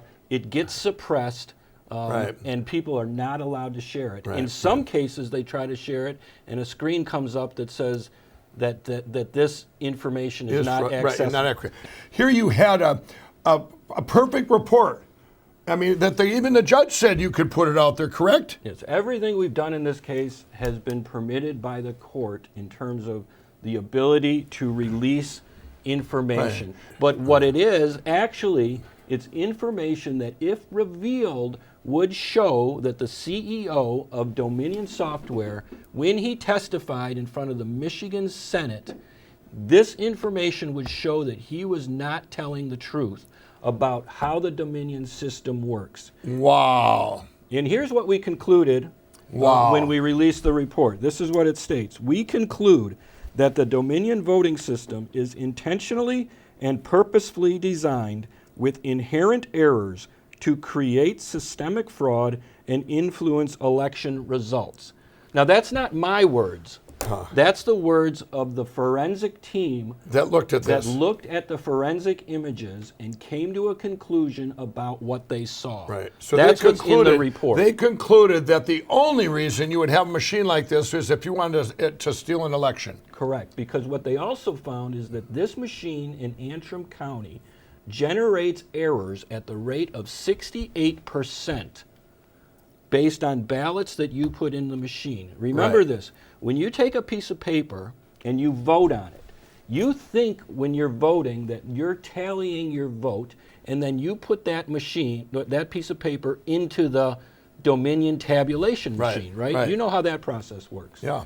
And you think you voted, but you haven't voted yet. You haven't voted until that machine actually tabulates your result in the system. When you put the paper in the tabulator, Right. the tabulator takes that paper, converts it to data, and data can be manipulated. In the case of the way the Dominion system works, as I understand it, based on information given to me by my forensic team, when you insert that paper ballot into the Right. machine, Right. and when an error is tabulated, Right. and remember, this machine tabulates them at 68% error rate. Right. Wow. Those ballots, those error ballots, go to what's called adjudication. Right. Adjudication is a process where someone else, other than the voter, is able to look at that ballot on a screen and determine the voter's intent and vote that ballot for the voter. Right. And with adjudication, in the way the Dominion system works, you can accumulate over the night a number of ballots. Yeah. But what I can tell you, what's interesting is the 2020 system log files are missing. But they are present for 2019 2018 and 2016. This happened at 11:03 p.m. on November 4th. What happened on November 4th, the day after the election, Right. is at least in Michigan, this story broke across the state Right. that Antrim County had flipped in this manner. Okay, so it was such a deviation. Everybody here, that's why we all heard about Antrim County. It was such a big deviation. It would be like, the whole time, for decades or years, whatever, you're 65% Republican and 35%, and you flip. The whole townspeople probably having coffee going, what did you do? They probably did a recount just themselves at the coffee shops, So now that makes sense. That's why it made national news. We all heard about it. Antrim County was not certifiable based on what the machine spit out on election night. And what we've requested is a full audit of the county. Well, we want all of the machines tested. We'd like to see all the machines tested across the state. Right. We'd like to see audits across the state of Michigan. Right. This is from the actual Dominion manual. This The Dominion Manual. this Wow. tells you Yeah. how to connect the machine to guess what? The internet. Yes. Did everybody hear that? This is another slide. But you have to be on the internet in order to do this. So we're going to show you here. I thought these machines didn't go on there. That's what we were told as the public. It's what we are told.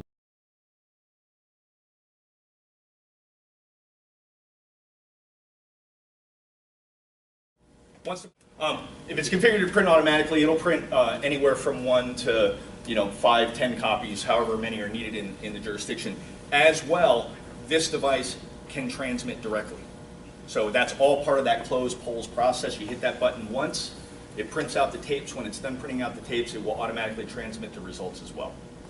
What is the vehicle for the transmission from the ICP? Is it cellular modem versus VPN? Well, it is a cellular modem that can be configured in a VPN, right? And we currently in Chicago and Cook County, we work with Verizon to secure that network. So we would have the same capabilities here. Lucky. What wireless chipset / modem does the hardware have? We support a variety. So it's really up to the jurisdictions, what technology they want to use, what's compatible with their networks. Currently in some jurisdictions we're using basically a modem that is a 3G modem, GSM, but we can support multiple varieties of modems that can be. Including latest 4G standards as well. So that answers the next question. Is it 3G or 4G? Verizon, AT&T, or Sprint? I'm assuming all? Yeah, all networks, right? Just as a point of fact, yeah, I mean, we actually transmit from the ICP in Mongolia as well, so we're not limited in networks. And in Puerto Rico, there is 3 vendors because the island is not covered by any of the vendors completely. So we use 3 different cellular vendors for some ICPs with this vendor, Claro, AT&T, and T-Mobile, I think, in the different parts of the island. So. Everything gets complicated. But this is another slide from the Right. Dominion software manual Right. that tells you exactly how to set up your system to connect to the internet. Those are important slides to see. And again, another slide from Dominion Voting ImageCast Central, which tells you, as you can see in the bottom corner here, it says box number 1, ensure that the workstation is connected to the network switch with an Ethernet cable. Wow. What does an Ethernet cable get you? To the internet. To the internet. This is all information that we've been able to look at Right. from the actual manual. So what do we got here? That looks like it was manipulated. Well, what? These spikes, these blue spikes throughout this show you where Joe Biden got what we call injections of Right. votes at very specific times. Right. These big ones on the left are November 3rd. So I'd be curious to see if your data that you Right. have It will correlates Just so to everybody those. knows what you're going to see when you see this spike. You're going to see a forensic footprint, how that happened, and who did it. China, yes. If you're on the internet, the bottom line is you can cheat, you can do all kinds of things, and that's because otherwise you can't explain any of these numbers, right? That's correct. That's correct. The machine results don't match up with the To hand the real tabulation. balance. And once again, you know, the purpose of this whole show obviously is to show everyone in the world that these machines, that this was the biggest fraud and the biggest crime, I believe, against humanity. And this is a crime against humanity. If we wouldn't be all talking about this now, and this is all the truth is going to be revealed. Michigan is under siege because this is what I'm dealing with right now. Dana Nessel is the Attorney General in the state of Michigan. She sent this tweet out not too long ago, and it says, "Fun fact, lawyers who practice in Michigan are required to take an oath to support the Michigan and U.S. constitutions, not to file unjust and or frivolous actions or mislead the court. The spate of Trump lawsuits in our state violates each of these tenets. It demeans our profession." What she's calling for, and she said this publicly, she's calling for attorneys in Michigan to be disbarred who file lawsuits in Michigan challenging the results of the election. Could you guys all hear this? This is what we're up against. This Dominion, these machines, is the biggest fraud in election. They stole this. But now the truth is all going to be revealed. People like this lady, what's her name? Dana Nessel. Dana Nessel. And Dana Nessel, how dare you put this out? You're supposed to protect Michigan and the U.S.? This is what I'm doing. This is why I'm getting attacked. This is why everybody's getting attacked. So anybody, you know, here you are, the attorney of one of the few open cases where we have 100% proof. First, they try and suppress the actual report from it, right here, right? But And now they're trying to just get rid of you. That's true. So we have Michigan executive officials who are now using the power of government to threaten those with whom they disagree with sanctions. They're threatening me and others with disbarment. Wow. So bringing forth evidence now in our country not only gets you the mockery of the mainstream media, I've been there, who refuse to actually report on it or the truth, but it now gets you ethics complaints filed against you if you are a lawyer. Wow. So what do we do about that?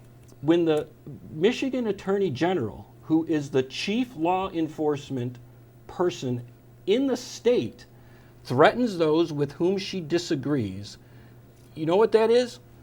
That's tyranny. Yep. That is totalitarianism. Right. So in our election system, and it's been going on for years, after every election, people challenge elections. Right. That happens on a regular basis after Yep. elections. That's part of our republic. That's part of public discourse. We're enabled to go in and have those discussions through the court system to challenge elections. And what Dana Nessel is saying is that you can't do that anymore. Right. Because if you try to do it, she will threaten you, she will try to take your license, and she will try to silence you. Wow. So her statements, this is no longer part of public discourse. This is chilling. You think she's talking about all the lawyers? She's talking about you.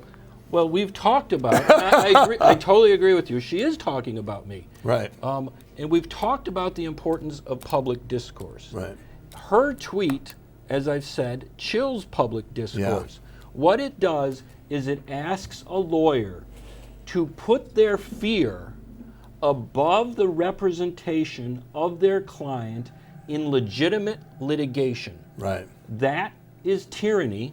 Right. That's totalitarianism. Right. That is fascism. She wants to scare you into doing nothing. But it gets worse. Right. Around November 20th, Dana Nessel did an interview with the Washington Post. And in that interview, she threatened every Michigan legislator. And she said that any Michigan legislator with whom she disagreed with, any of them who challenged these election results, she would investigate them and seek criminal sanctions against them. Wow.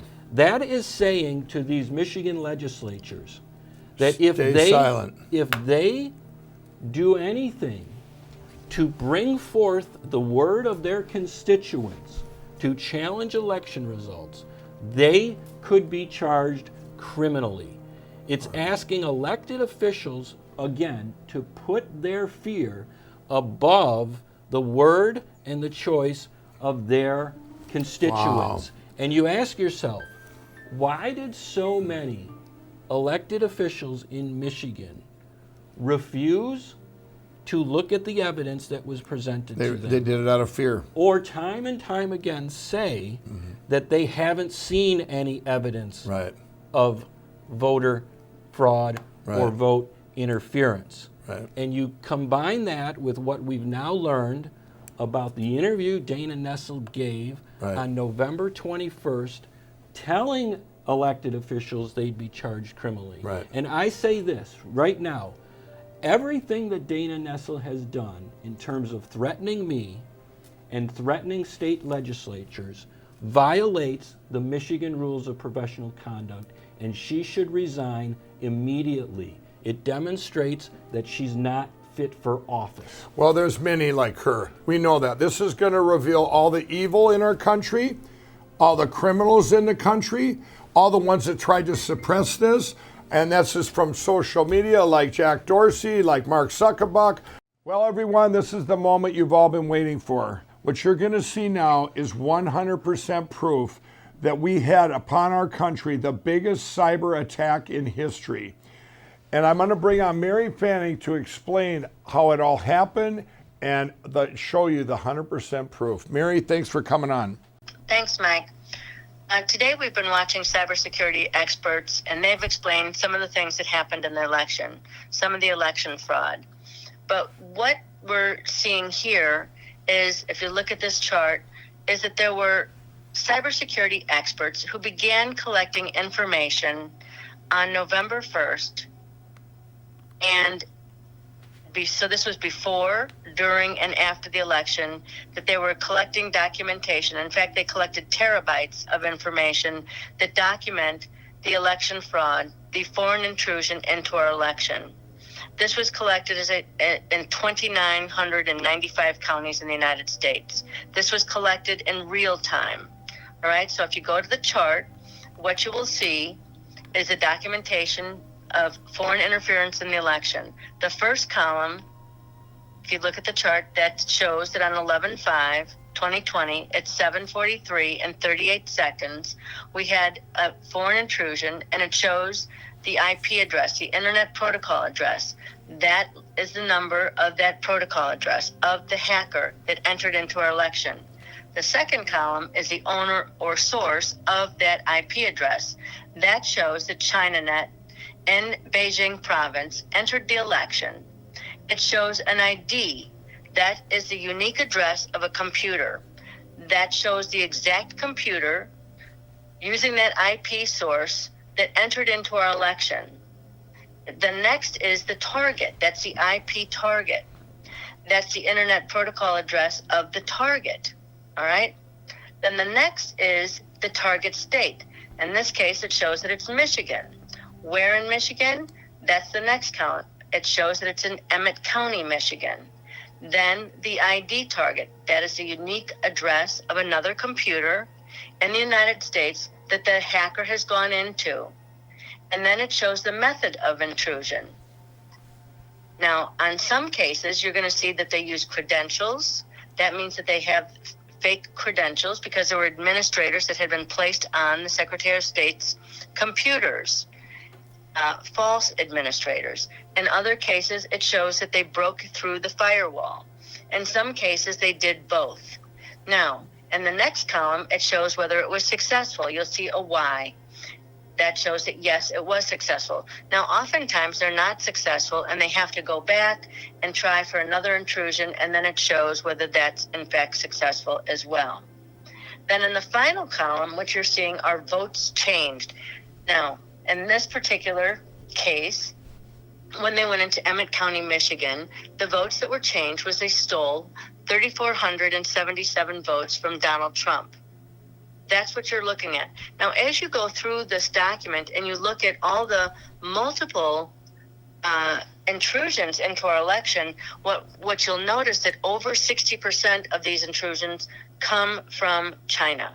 So that is over 66% is what the number is. Over 66% of the intrusions into our election came from China.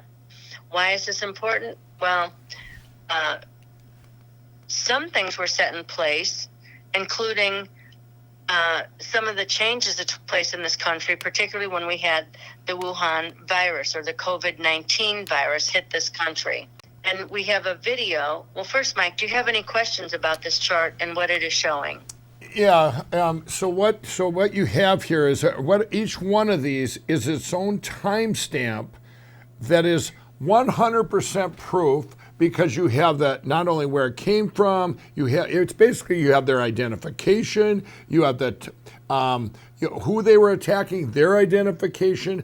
This is what everybody would want. If you ever looked in and did an audit or wanted to look into a computer and look what went on in cyberspace, this is what you'd be looking for, correct? This is forensic evidence of foreign footprints as they entered our election in a cyber warfare attack on our election.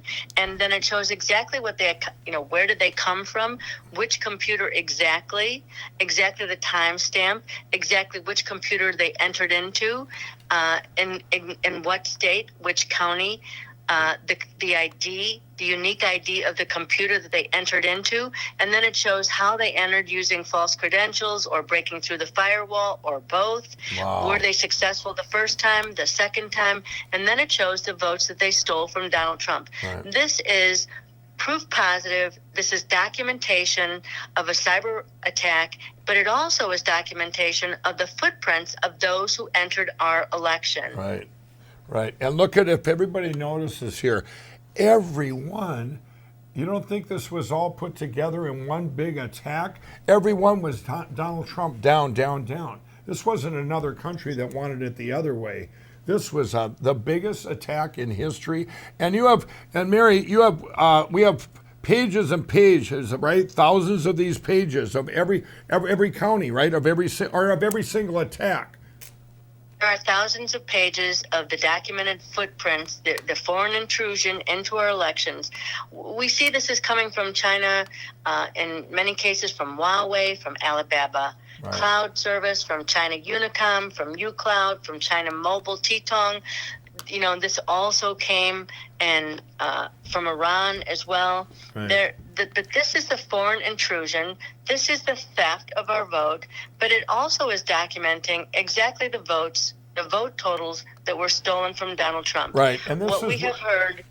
Well, this is what I've been telling everyone. This is where you got, if you add these numbers up, when I said, and I actually told the president when I met with them, I said, you actually won this election by almost 80 million votes for you, for Donald Trump, to about 68 million for Biden. And that's not counting all the other kind of theft we talked about earlier in the show. These are the real numbers that were taken off and that were flipped. I mean, this is incredible, everybody. This is historical proof, too. We not only have, this is what we've all been waiting for. And Mary, you said there's a video, too, we want to show? Yeah, this is a documentation, the proof positive, by cyber experts from in this country that began documenting the theft of our election. Wow. They put together the full documentation of every vote beginning on November 1st. So again, from before, during, and after the election, they documented the footprints of the foreign intrusion into our election. That means that foreign adversaries, really, because this was an act of war to come in and steal the election from the American people and decide who our foreign adversaries were going to put in the White House to rule or to be the president of this country. Right. Now, there's a video, and so that will show, and are you looking at the video, Mike? Yeah, we're going to pull up the video here, Mary. Okay, here we go. We just pulled up the video. Wow, what's going on here with all these lines?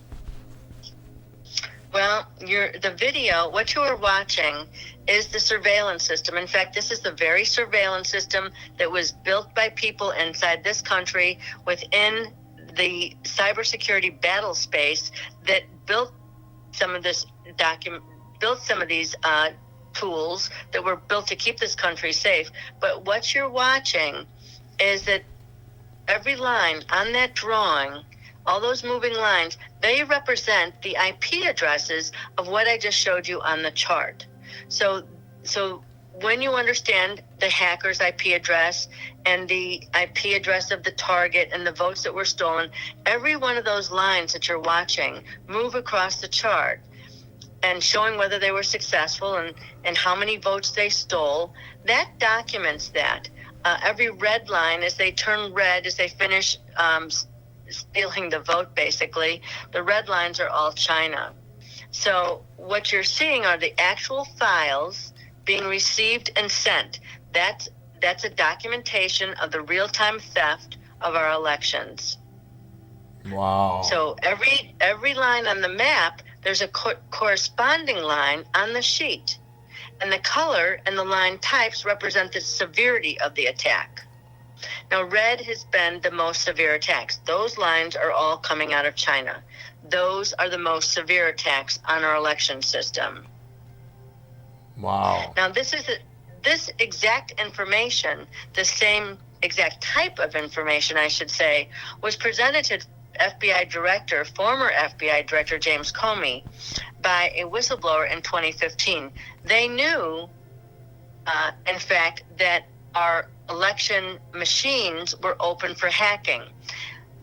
It's important to understand that there are prismatic scoring algorithms that they knew about that enter the election and they steal the vote at the transfer points. So at the point where the vote is leaving the Secretary of State's office and these machines, that is the point at which the vote is stolen at the transfer points.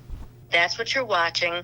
Those packets moving is that's real-time documentation of the theft of the vote from inside this country. And then the numbers, the last column, those document exactly the numbers of votes. It shows, in some of the cases, Antrim County, where the vote was stolen, and exactly the vote stolen at the exact time stamp of when they were stolen, right, and the numbers stolen at that point. So, Mary, what you're saying now is, and this is what I already know, but I'm learning a lot here as we go.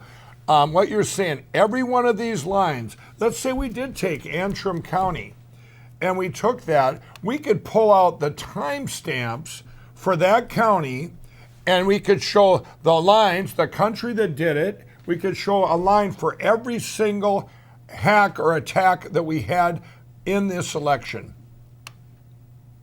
That's right. Wow. So what you're watching is those objects moving are the actual files that are Right. being received and sent. These are the squares here that are being sent.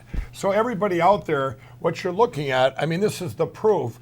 So if like Antrim County, that case is still open, you just go, here you go. Now you know who did it, how many votes flipped, when they did it, what time they did it, the computer it came from, the country that attacked us.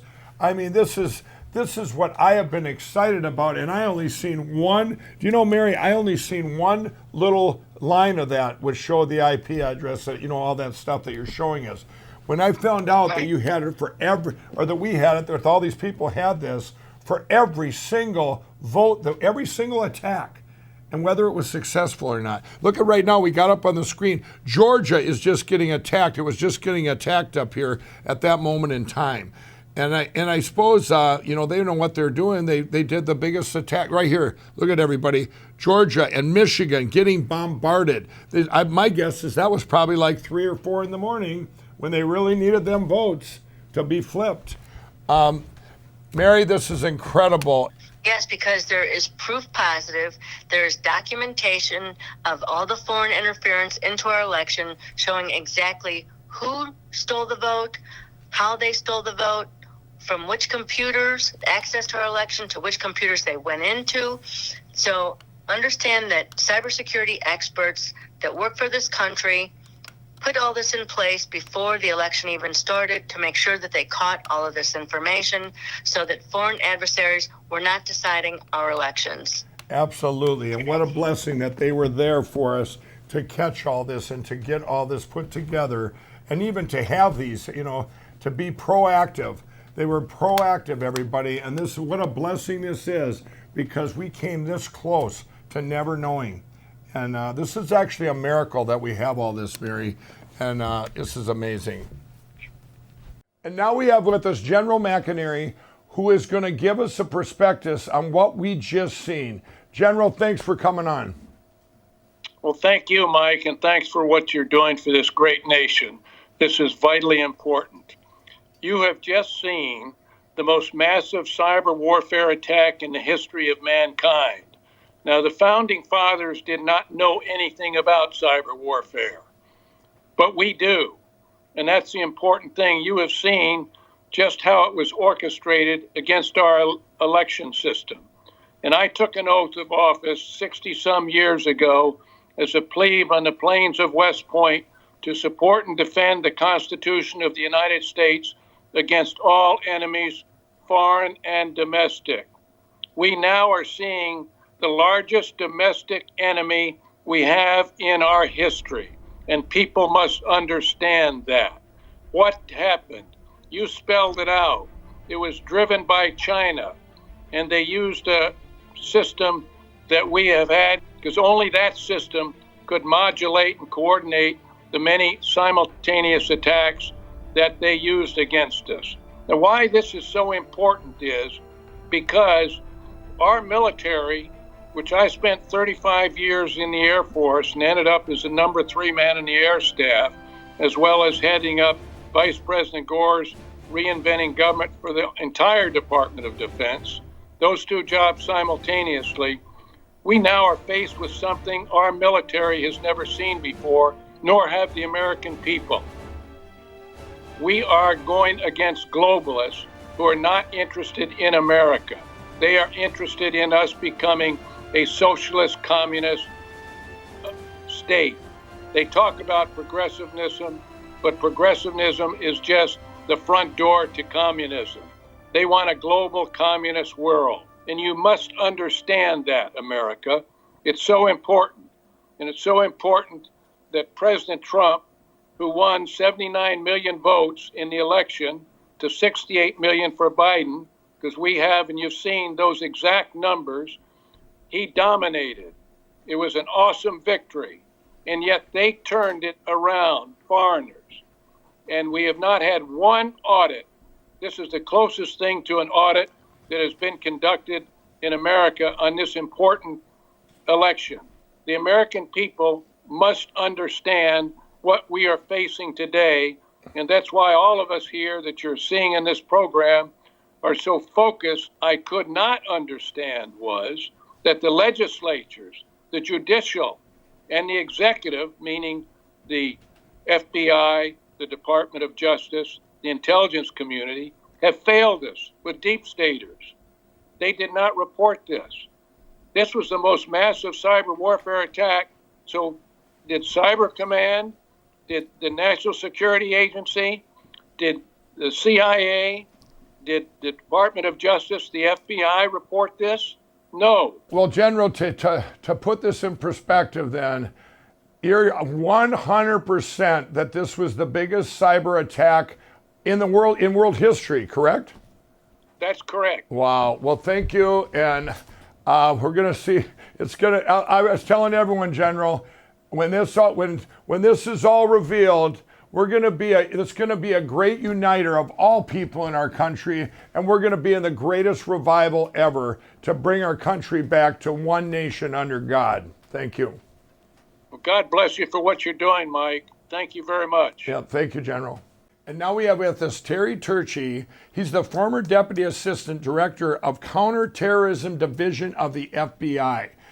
And, you know, Terry, welcome to the show. Thanks, Mike. And we've just shown everybody in the world 100% evidence that this was an attack on our country and is still under attack by China and other countries through the use of these machines used in our election. I want to ask you, where was the FBI? People out there wondering, where's the FBI or the DOJ during this whole time, these last few months? Sure. Well, a lot of former FBI agents are asking that too as well, Mike. They're asking, where's the FBI been? They're responsible and accountable for trying to protect the country. That's what our counterintelligence money is all about. That's what our counterintelligence division is all about. And yet the question of where were they and where are they, I think probably can best be explained like this. The FBI has most likely been as compromised as the Democratic Party and the rest of the government. They simply didn't do the job. If they'd have done the job, all that you just showed in this program would have unfolded inside of a courtroom. And that's exactly what we should be doing right now. We should be talking about the penetration of the United States government and government agencies. What we've shown here too is this is all people. This has been, what we've shown today, this is another country taking our country. I don't care if you're a Democrat or a Republican, we are one nation under God. And to see what's, I guess I'm very happy now that it's all going to get out to the country and everything's going to get out. And like I said before during the show, there's going to be 9 Supreme Court justices out there now watching this show and saying, wow, 100% this was an attack, and we are still under attack by other countries, including China, leading the way.